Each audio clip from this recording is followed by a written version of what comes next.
Praise the Lord. महान परमेश्वराची स्तुती असो. पवित्र शास्त्रामधील प्रेषितांचे कृत्य हे अतिशय महत्त्वाचं असणारं पुस्तक आहे, ज्यामध्ये प्रेषितीय कार्याचा इतिहास आम्हाला दिसतो. आणि प्रेषितीय कार्यामध्ये प्रेषितांनी ज्या प्रकारे अद्भुत आणि अलौकिक सेवा कार्य केलं, त्यांनी ज्याही प्रकारे सेवा कार्य केलं, तोच नमुना जर आज सेवा कार्यामध्ये उपयोगात आणला गेला तर नक्कीच आज देवाच्या राज्याच्या वाढीसाठी अत्यंत महत्त्वपूर्ण अशा गोष्टी घडल्या जातील.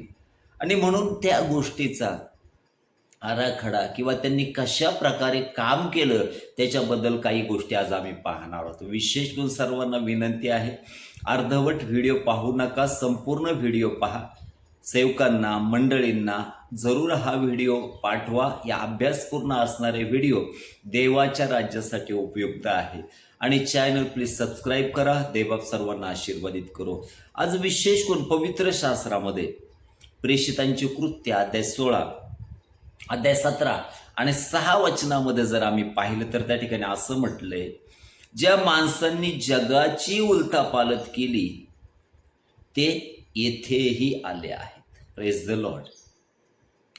बघा, पवित्र शास्त्रामध्ये पहिल्या शतकामध्ये जर आम्ही पाहिलं तर पहिल्या शतकामध्ये प्रेषितांनी ज्या प्रकारे अलौकिक, अद्भुत आणि सामर्थ्य रीतीने देवाचं राज्य वाढवलं, शुभवर्तमान जगाच्या कानाकोपऱ्यात ते घेऊन गेले. आणि ते ज्यावेळेस वेगवेगळ्या स्तरावर गेले त्यांच्याबद्दल काढलेलं हे वाक्य आहे. मग इतिहासामधील सर्वात मोठी साक्ष त्यांच्या जीवनाची आहे की त्यांनी जगाची उलथापालथ केली. मग प्रेषितांकडे राजकीय सत्ता नव्हती, प्रेषितांकडे सैन्य नव्हतं, प्रेषितांकडे मुबलक धनसंपत्ती नव्हती. तर मग केवळ पवित्र आत्म्याच्या सामर्थ्याने त्यांनी जगाची उलथापालथ करून टाकली. म्हणून आम्ही पाहतो पवित्र शास्त्रामध्ये जर पाहिलं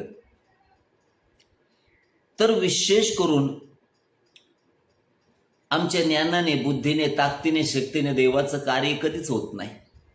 आणि म्हणून पवित्र शास्त्रामध्ये म्हटलंय, बलाने नव्हे, पराक्रमाने नव्हे, तर देवाच्या आत्म्याने कार्यसिद्धी होईल. म्हणून आम्ही सेवा कार्य करत असताना आम्ही नेहमी देवाच्या आत्म्यावर विसंबून राहणं गरजेचं आहे. आत्म्याकरवी चालवलं जाणं गरजेचं आहे. आणि ज्यावेळेस त्यानुसार आम्ही चालू, आमचं जीवन देवाच्या राज्यासाठी विशेष करून अद्भुत रीतीने आशीर्वादाचं कारण ठरणार आहे. मग त्यामधले काही मुद्दे आम्ही पाहणार आहोत.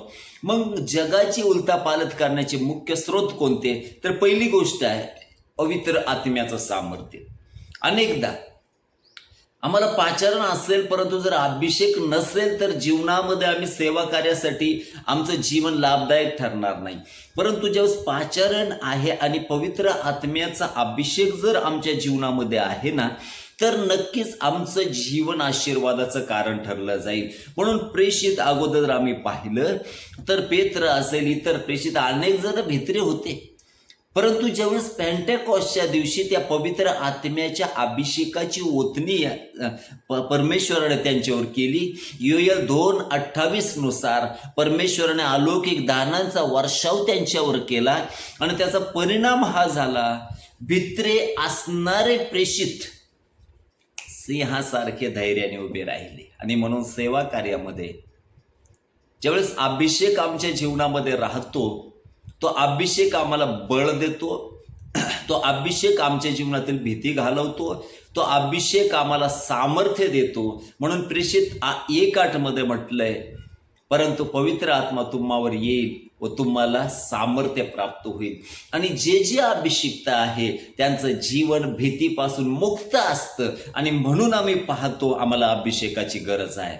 आम्ही शमशोनाच्या जीवनामध्ये जर पाहिलं तर शमशोन जन्मापासून नाजीर होता आणि त्याच्या जीवनामध्ये पवित्र आत्म्याचा अलौकिक अभिषेक होता. त्याने सिंहाला फाडून टाकलं, त्याने गाढवाच्या जाबडाने 1000 बलिष्ठांना मारून टाकलं. त्याने अलौकिक कार्य केले, कारण पवित्र आत्म्याचं सामर्थ्य त्याच्या जीवनामध्ये होतं. दाविदाच्या जीवनामध्ये पवित्र आत्म्याचं अलौकिक सामर्थ्य होतं. आणि म्हणून ज्यावेळेस त्या ठिकाणी आम्ही पाहतो गल्ल्यात समोर आला, तो घाबरला नाही, तो धैर्याने पुढे गेला आणि देवाने त्याला विजय दिला.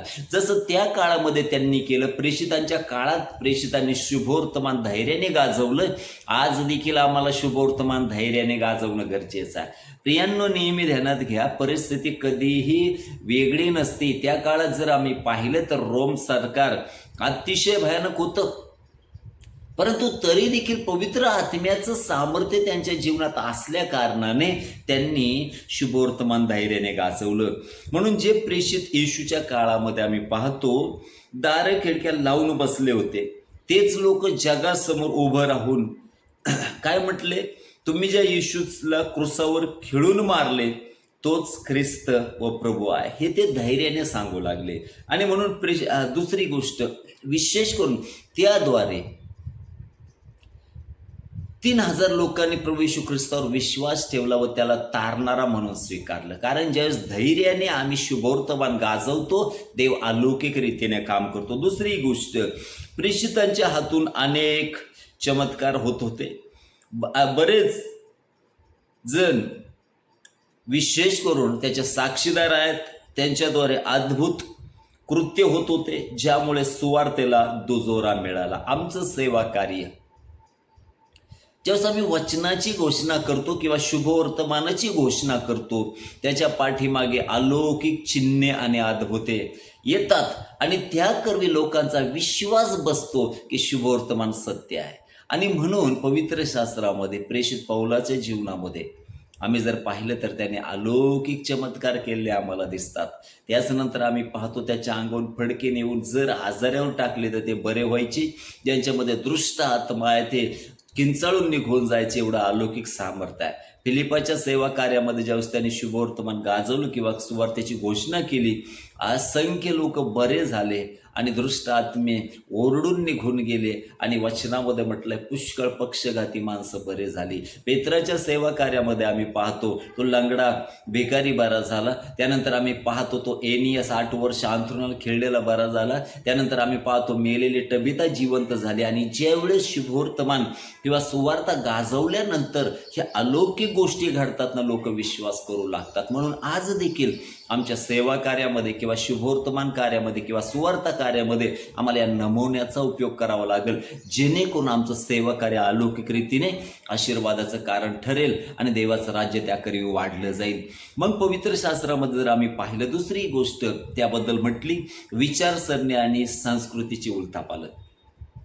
रोमन साम्राज्य हे क्रूरता, गुलामगिरी आणि अनेक देवदेवतांना मानणारा आहे. प्रेषितांच्या शिकवणीने या संपूर्ण विचारसरणीला धक्का दिला, पवित्र शास्त्र आम्हाला सांगतं. आणि म्हणून पवित्र शास्त्रानुसार ज्यावेळेस ते रोम साम्राज्यामध्ये गेले तर गुलाम म्हणून अनेकांना हक्क नव्हते, परंतु ज्यावेळेस त्यांनी घोषणा केली त्यावेळेस ख्रिस्तामध्ये त्यांनी ही घोषणा केली, ख्रिस्तामध्ये यहुदी नाही, ग्रीक नाही, गुलाम नाही, स्वतंत्र नाही, कारण ख्रिस्तामध्ये आम्ही सर्वजण एक आहोत. ही शिकवण अलौकिक रीतीने अनेकांच्या जीवनात कार्य करणारी ठरली. म्हणून आम्हालाही प्रीतीचा संदेश घेऊन जात असताना, शुभवर्तमान घेऊन जात असताना यानुसार कार्य करणं गरजेचं आहे प्रियांनो. आणि म्हणून पुढं जर आम्ही पाहिलं तर प्रेमाची क्रांती, तलवारीच्या जोरावर साम्राज्य निर्माण करणाऱ्या जगात प्रेषितांनी शत्रूवर प्रेम करा हा क्रांतिकारी संदेश दिला. कठीण परिस्थितीमध्ये त्यांनी शत्रूवर प्रेम करा हा संदेश दिला आणि त्याचा प्रभाव आम्हाला येरुशलेममध्ये दिसतो, शुभवर्तमान कार्यामध्ये दिसतो. तिसरी गोष्ट जर आम्ही पाहिली, छळ आणि संकटावर विजय. आज जर आम्ही पाहिलं तर साम्राज्याने धार्मिक नेत्यांना, प्रेषितांना थांबवण्यासाठी सर्व शक्ती पणाला लावली. आम्ही प्रेषित विशेष करून शौलाद्वारे मंडळीचा छळ पाहतो, त्याच प्रकारे असंख्य लोकांनी मंडळीला छळ केलेला पाहतो, स्तेफनाला विशेष करून धोंडमार करून मारलेलं पाहतो. अशा अनेक छळ आहेत. आज देखील परिस्थिती तीच आहे, परंतु तरी देखील प्रेषितांनी आम्ही पाहतो की धैर्याने सुवार्ता गाजवली.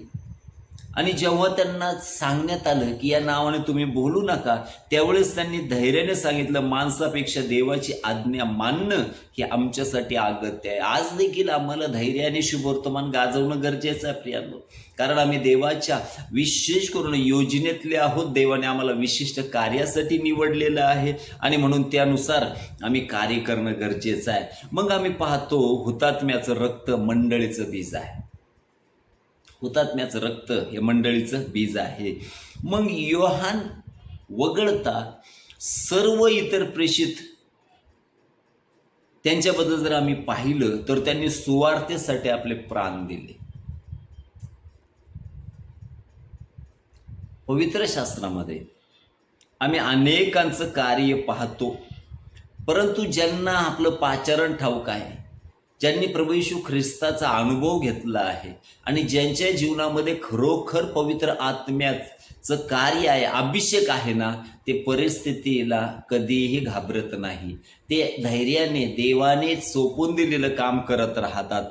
आणि म्हणून अनेक प्रेषित जे आहे ते शहीद झाले, परंतु त्यांच्या मृत्यूने सुवार्ता संपली नाही, तर ती वणव्यासारखी पसरली. कारण शहीदांचं रक्त हे शुभवर्तमानाचं बीज आहे. जिथं जिथं सेवकांचं रक्त पडलं तिथं संजीवन आलं, असा इतिहास आम्हाला सांगतो. आणि म्हणून आम्ही ज्यावेळेस त्या प्रकारे काम करतो, देव अद्भुत विशेष करून कृपा आम्हाला पुरवत असतो. आणि म्हणून चौथी गोष्ट, प्रेषितांनी जगाच्या कानाकोपऱ्यात केलेले कार्य, त्यांनी स्थानिक पातळीवर राहिले नाही, ते जिकडे गेले तिकडे त्यांनी शुभवर्तमान गाजवलं. म्हणून आम्हालाही एका ठिकाणी सीमित न राहता आम्हाला देखील धावावं लागेल, अनेकांपर्यंत जावं लागेल. ज्यावेळेस अशा प्रकारे आम्ही कार्य करू ना, नक्कीच आमचं जीवन देवाच्या राज्यासाठी आशीर्वादाचं कारण ठरल्यापासून राहणार नाही. आणि म्हणून प्रेषितांनी येरुशलेममधून बाहेर पडून संपूर्ण ज्ञात जगाचा भूगोल बदलून टाकला, कारण ते त्या दर्शनाने बाहेर निघालेलं होतं. त्यांना जे काम परमेश्वराने दिलं होतं ते विश्वासूपणे त्यांनी पूर्ण केलं.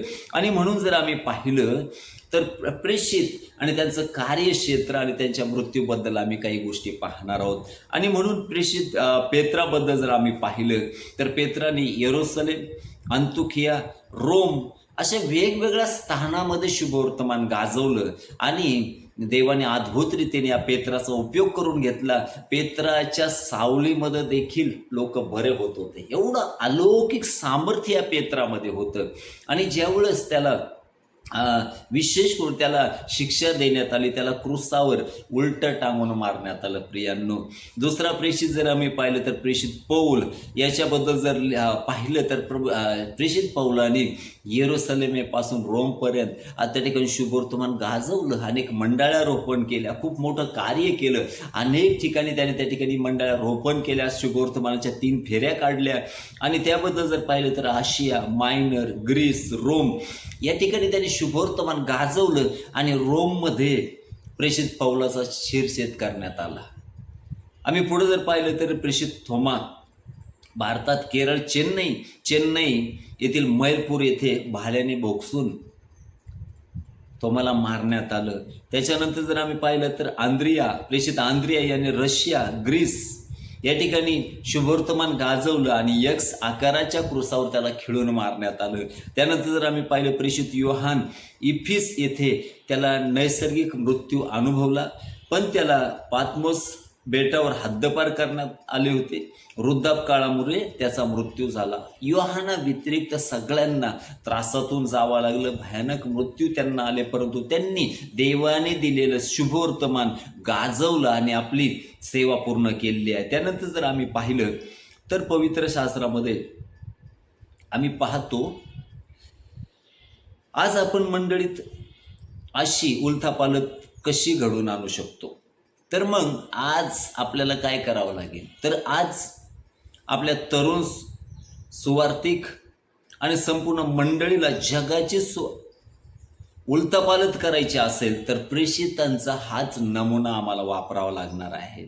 आणि पवित्र आत्म्याला विशेष करून आमच्यामध्ये स्थान देणं गरजेचं आहे. म्हणून पवित्र आत्म्याला आमच्या जीवनामध्ये आम्ही कार्य करण्यासाठी मोकळी देणं गरजेचं आहे. आपल्या स्वतःच्या योजनेपेक्षा पवित्र आत्म्याच्या मार्गदर्शनाखाली आम्ही विशेष करून सेवा कार्य करणं गरजेचं आहे. आणि ज्यावेळेस पेंटेकॉस्टच्या दिवशी आम्ही पाहतो त्या अनेकावर देवाचा अभिषेक आला आणि त्या अभिषेकात त्यांनी अलौकिक असं कार्य केलं.